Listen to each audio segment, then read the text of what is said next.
नमस्कार. आपण पाहत आहात किंग मेकर्स न्यूज. सत्य, वेग, विश्वास. गौरी लंकेश हत्याकांडातील आरोपीचा निवडणुकीत विजय. जालना महापालिका प्रभाग 13 मधून श्रीकांत पांगारकर विजयी.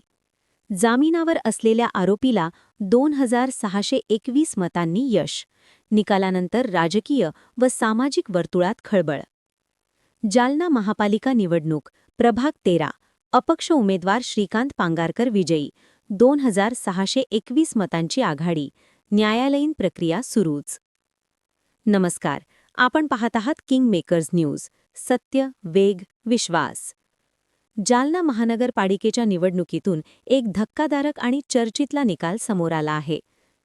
पत्रकार गौरी लंकेश हत्याकांडातील आरोपी श्रीकांत पांगारकर हे जालना महापालिका प्रभाग क्रमांक 13 मधून अपक्ष उमेदवार म्हणून विजयी ठरले आहेत.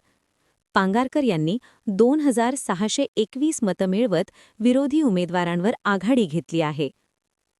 निकाल जाहीर होताच पांगारकर समर्थकांनी रस्त्यावर उतरत फटाके फोडून आणि जल्लोष करत विजय साजरा केल्याचं चित्र पाहायला मिळालं. हा विजय फक्त एका प्रभागापुरता मर्यादित नाही, तर तो न्याय प्रक्रिया, राजकारण आणि समाजमन यावर पुन्हा एकदा मोठे प्रश्न उभे करणारा ठरतोय.